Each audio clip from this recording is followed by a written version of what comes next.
Corporate Accounting Interview Preparation Guide.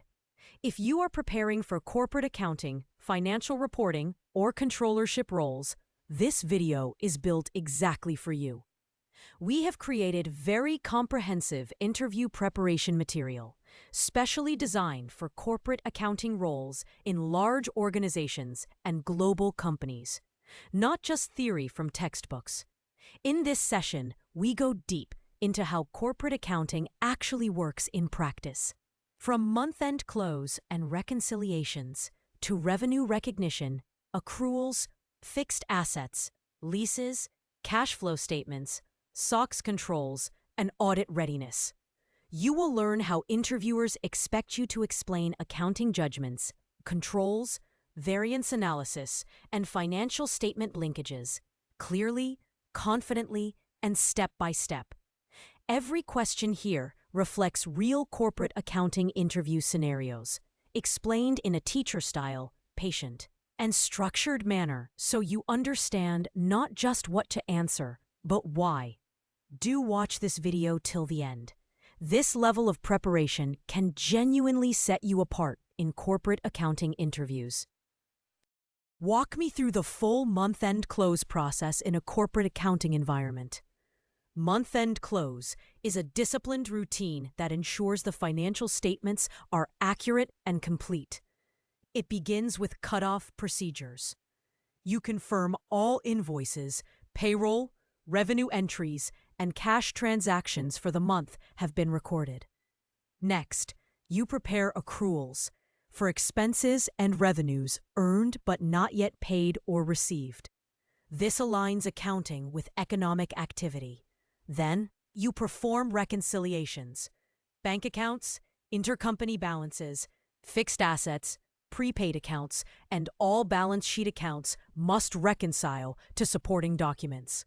You continue with journal entry reviews, checking for proper approvals, documentation, and accuracy. Then, perform variance analysis. Month-over-month movements must make sense and match business activity. Finally, you consolidate results, prepare management reports, and lock the ledger. A clean close reflects strong controls and operational discipline.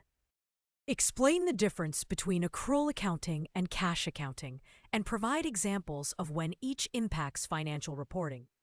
Accrual accounting records revenue when earned and expenses when incurred, even if cash has not moved. Example: you receive supplies today, but pay the vendor next month. Under accrual accounting, you record the expense today. Cash accounting records transactions only when cash is paid or received. Example: you perform a service today, but customers pay next month. Under cash accounting, revenue is recorded next month. Most corporations use accrual accounting because it provides a more accurate picture of performance. Cash accounting is simpler, but not suitable for complex operations. How do you evaluate whether a transaction requires a manual journal entry or should be system-generated? You begin by asking, does this transaction occur regularly and follow a standard pattern? If yes, the system should generate it. For example, recurring depreciation or recurring payroll accruals. Manual journals are used only for non-routine, judgment-based, or corrective entries. Examples include unusual adjustments, one-time events, or corrections to misbooked data. You also check whether proper upstream automation exists. If a process is repeated monthly, you work with IT or operations to automate it. Manual entries should be the exception, not the norm. A balance sheet reconciliation shows an unreconciled difference. What steps do you take to investigate and clear it? First, verify the source data. Ensure all transactions for the period have posted. Next, compare the GL balance to supporting schedules, subledgers, bank statements, or external documents. Identify the exact nature of the difference. Timing difference, incorrect journal, reversal not posted, double posting, missing accrual. Once the root cause is known, correct the entry, document your reasoning, and validate that the fix flows to future months. Always address cause, not just symptoms. Describe how you ensure completeness and accuracy of monthly accruals across multiple cost centers. You start by gathering inputs from department owners: marketing, IT, HR, operations. You ask what services were received this month and what invoices are pending. Next, review historical spending patterns. If this month's accrual looks unusually small or large, investigate. Then cross-check with purchase orders, contract terms, consumption logs, and budget forecasts. Once accruals are booked, reconcile against actual invoices in the following month and adjust any overaccruals or underaccruals. Accrual accuracy builds trust in financial results. Explain how revenue recognition works under ASC 606 or IFRS 15 and provide a scenario illustrating its application. Revenue recognition follows a 5-step model. 1. Identify the contract. 2. Identify performance obligations. 3. Determine transaction price. 4. Allocate price to performance obligations. 5. Recognize revenue as obligations are satisfied. Example: a software company sells a license plus 1 year of support. The license is delivered upfront. Support is delivered over time. Under ASC 606, revenue is allocated between the two obligations. License revenue is recognized at delivery. Support revenue is recognized monthly. This ensures revenue matches performance. Walk me through how you validate capital expenditure, CapEx, versus operating expenditure, OpEx, classification. You start with the basic question: does this spending provide economic benefit beyond the current reporting period? If yes, classify as CapEx, for example, equipment, machinery, building improvements. If the benefit is consumed immediately, classify as OpEx, for example, utilities, repairs, travel, or rent. You also check supporting documentation: purchase request, vendor invoice, contract terms, fixed asset policies. Correct classification ensures accurate depreciation and profit measurement. How do you test for impairment of long-term assets under US GAAP or IFRS? Under US GAAP, impairment testing often follows a 2-step process. Step 1. Compare carrying value to undiscounted cash flows. If carrying value exceeds those cash flows, proceed to Step 2. Write down to fair value. Under IFRS, testing involves comparing carrying value to recoverable amount directly, the higher of fair value minus selling costs or value in use. You validate assumptions. Test cash flow forecasts, assess discount rates, and document all judgment areas. Impairment affects both balance sheet and P&L, so accuracy is critical. A vendor invoice is posted to the wrong GL account.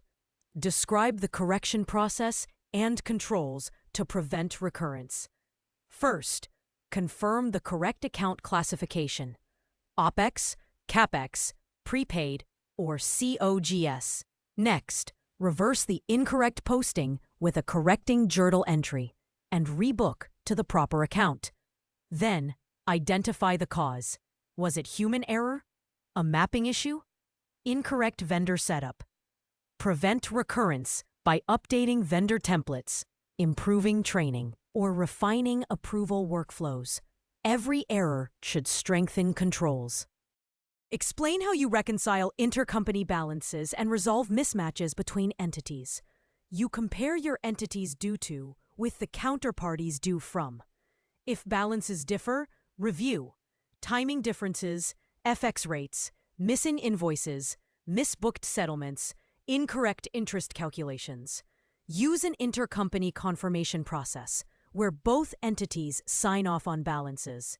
Once matched, settle through cash or internal clearing. Intercompany issues affect consolidation, so they must be resolved quickly. What controls do you perform during General Ledger GL review before closing the books? Controls include reviewing unusual or large GL entries, checking for negative or abnormal balances, ensuring all subledgers are closed and reconciled, verifying manual journal approvals, reviewing suspense accounts, testing account mappings. You also prepare variance analysis to understand unexpected movements. Strong GL review prevents errors from entering financial statements. A new lease contract is signed. Walk me through the ASC 842 IFRS 16 accounting treatment. Under both standards, most leases move on to the balance sheet. You identify lease term, payment schedule, discount rate, and any options to renew or terminate. Then calculate right-of-use asset, lease liability. Recognize the liability at the present value of lease payments. Recognize the asset initially equal to the liability plus initial direct costs. Each month, record interest expense on the liability, amortization of the asset, reduction of lease liability. This approach increases transparency around long-term obligations. Describe how you calculate and reconcile deferred revenue balances. Deferred revenue arises when cash is received before performance. For example, an annual subscription paid upfront. You calculate deferred revenue by identifying the unearned portion of payments. Each month, you recognize revenue based on delivery of goods or services and reduce the deferred revenue balance accordingly. Reconcile by comparing deferred revenue roll forward, contract schedules, actual recognition entries. Deferred revenue ensures timing aligns with performance, not cash. How do you analyze month-over-month and quarter-over-quarter P&L variances? Start by grouping P&L lines: revenue, COGS, salaries, rent, depreciation. Then compare this period to last period. Highlight large or unexpected changes. Investigate movements by checking volume changes, pricing changes, timing differences, new contracts, one-off events, FX impacts. Prepare commentary that explains both what happened and why it happened. A fixed asset is incorrectly depreciated. How do you identify the issue and correct it? Signals include unusual expense patterns, odd remaining life, or mismatched asset classifications. Investigate by checking asset useful life, depreciation method, in-service date, prior adjustments, and asset category. To correct, calculate what depreciation should have been, adjust the GL, and document your reasoning. Fixing today is important, but preventing recurrence is essential. Explain how prepaid expenses work and how you ensure the amortization schedule is accurate. A prepaid expense is a payment made in advance for future benefits. For example, a one-year insurance policy. You record the payment as a prepaid asset. Each month, amortize a portion to expense based on the coverage period. To ensure accuracy, reconcile beginning and ending balances. Check amortization formulas. Compare with contract dates. Validate that amortization stops at contract end. Prepaid schedules must be reviewed monthly to ensure nothing is overstated. Walk me through the preparation of a cash flow statement using the indirect method. Start with net income. Adjust for non-cash items, depreciation, amortization, impairments, deferred taxes, unrealized gains or losses. Next, adjust for working capital changes, accounts receivable, accounts payable, inventory, prepaids, accruals. Then include cash flows from investing, CapEx, asset sales, cash flows from financing, dividends, debt issuance, debt repayments. The final result shows how cash actually moved during the period. How do you handle foreign currency transactions, FX revaluations, and translation for global entities? For transactions, you record at the spot rate on the transaction date. At month end, we value monetary items, payables, receivables, loans, using closing FX rates. Gains or losses go to P&L. For translation, convert foreign subsidiary results into the parent's reporting currency. Non-monetary items use historical rates. Equity translation differences often go to reserves. FX accounting requires careful tracking of rates and classification. Describe the controls used to prevent duplicate or fraudulent vendor payments. Key controls include three-way matching, purchase order, goods receipt, invoice, vendor master controls, restricted access, authenticated changes, payment approval hierarchy, automated duplicate invoice detection, segregation of duties, requester, approver, and payer must differ, regular audits of vendor files, strong controls reduce operational and fraud risk. A material suspense account balance remains unresolved. What escalation and remediation steps do you take? Start by analyzing the oldest items. Aged suspense items indicate serious issues.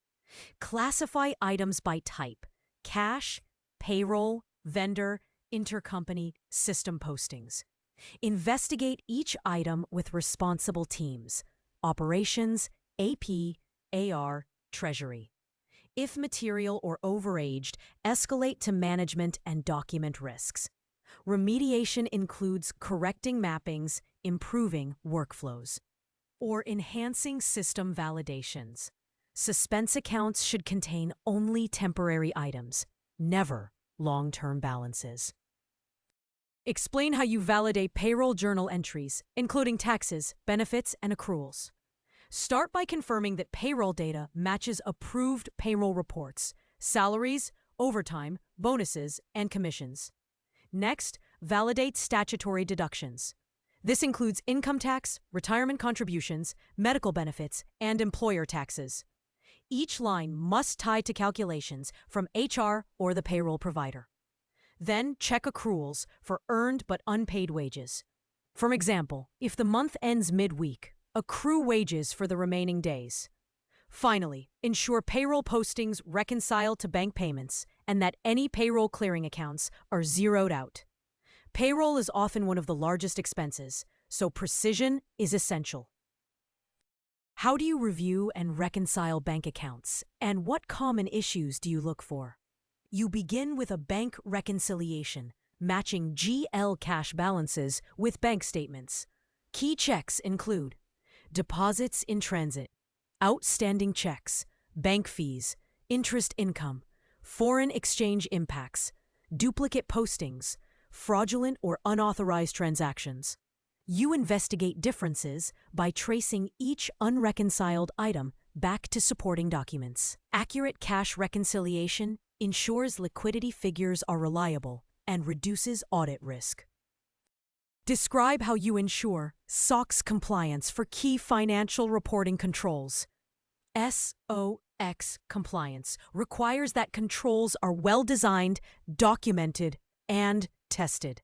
You ensure segregation of duties, proper journal entry approval workflows, evidence of reconciliation reviews, access controls for systems, change management processes, documentation of all key controls. During testing, you provide samples to auditors and demonstrate that each control worked as intended. If a control fails, you create a remediation plan and retest after fixing.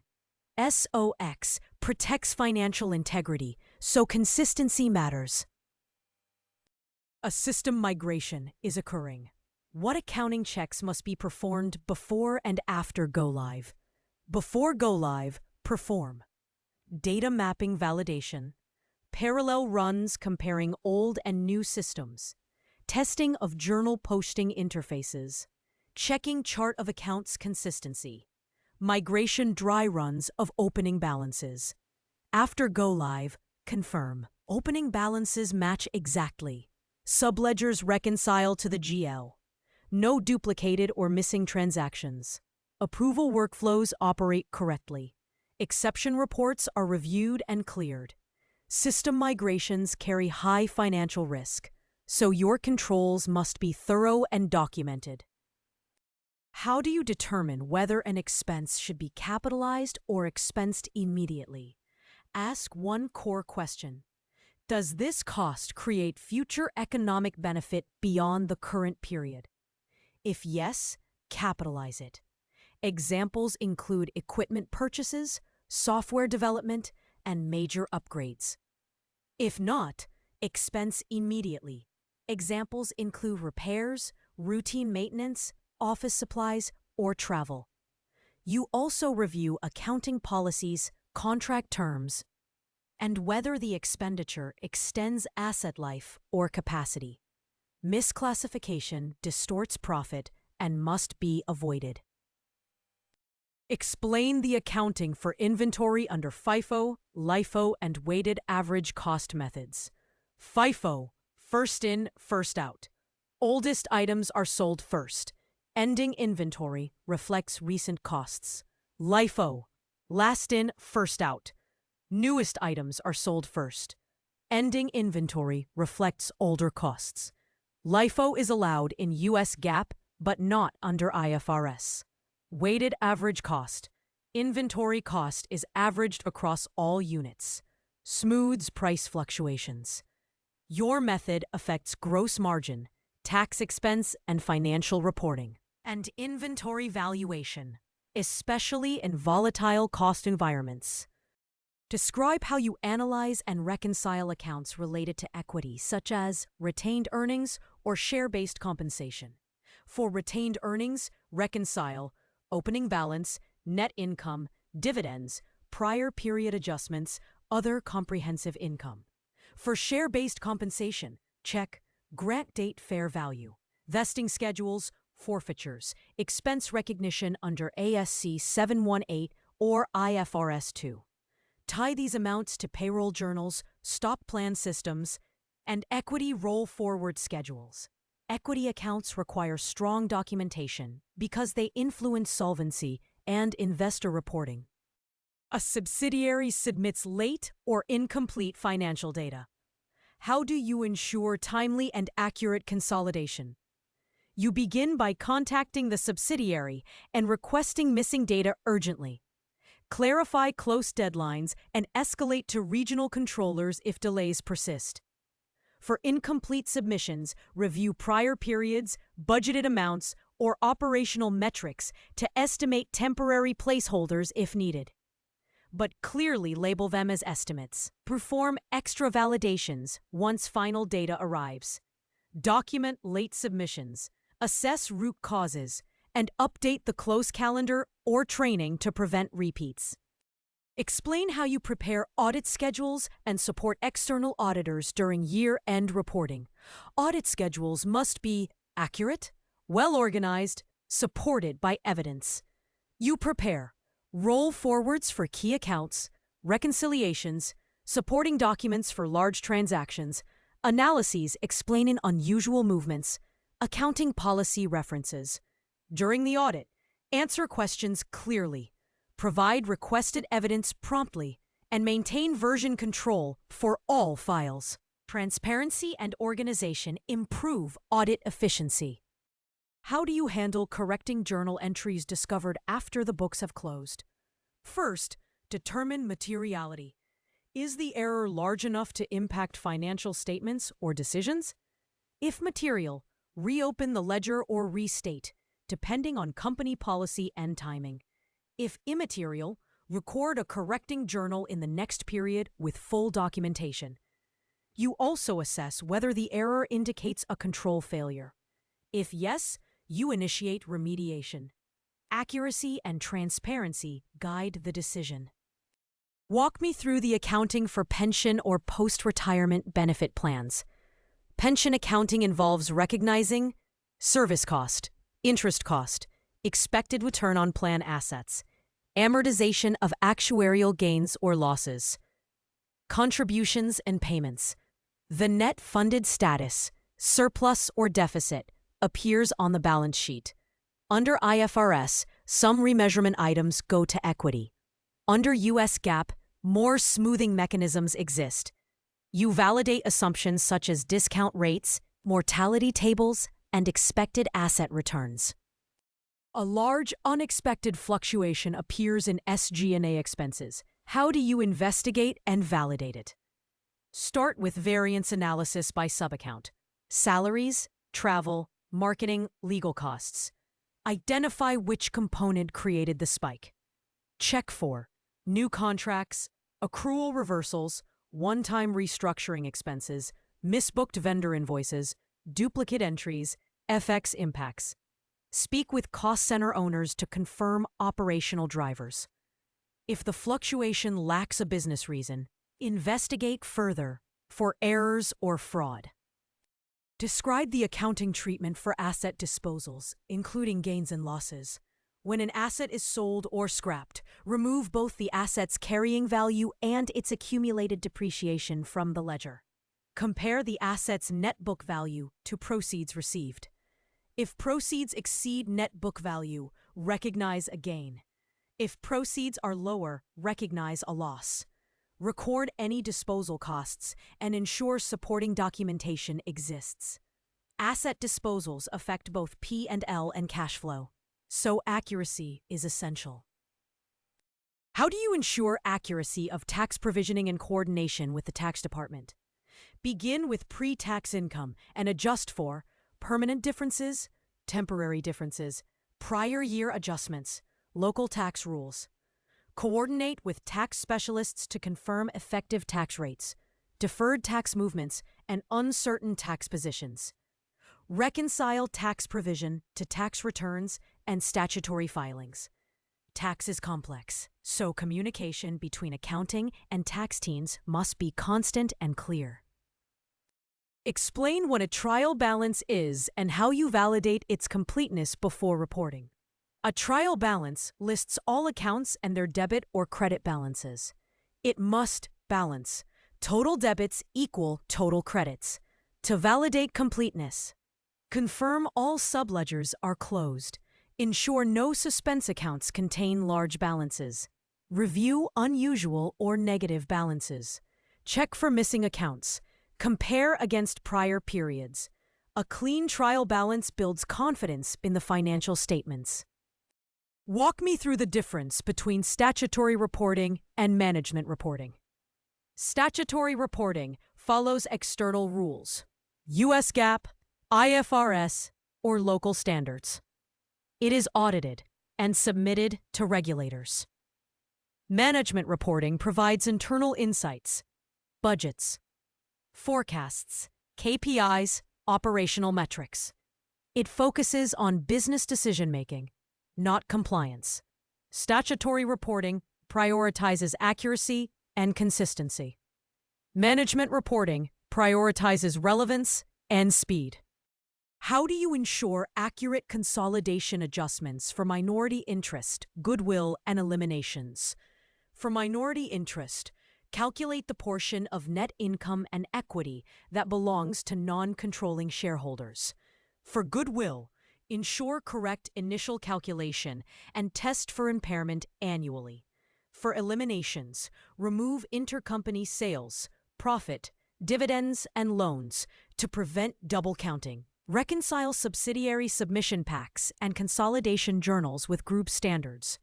Consolidation accuracy ensures group financial statements reflect true economic reality. You identify a material accounting error. Explain the steps you take to assess, correct, and disclose it. Start with a materiality assessment. Consider both size and nature.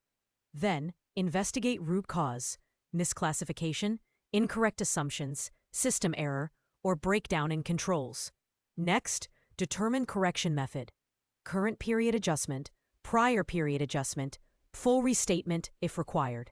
Prepare documentation, coordinate with auditors, and disclose corrections in footnotes if material. Finally, fix the underlying control weaknesses. Describe how you manage working capital accounts and ensure accuracy in receivables, payables, and inventory. For receivables, reconcile aging reports, monitor overdue accounts, and ensure bad debt provisions are appropriate. For payables, verify three-way matching and ensure accruals reflect goods or services received. For inventory, validate counts, costing methods, write-downs, and movement analysis. Strong working capital management improves liquidity and financial accuracy.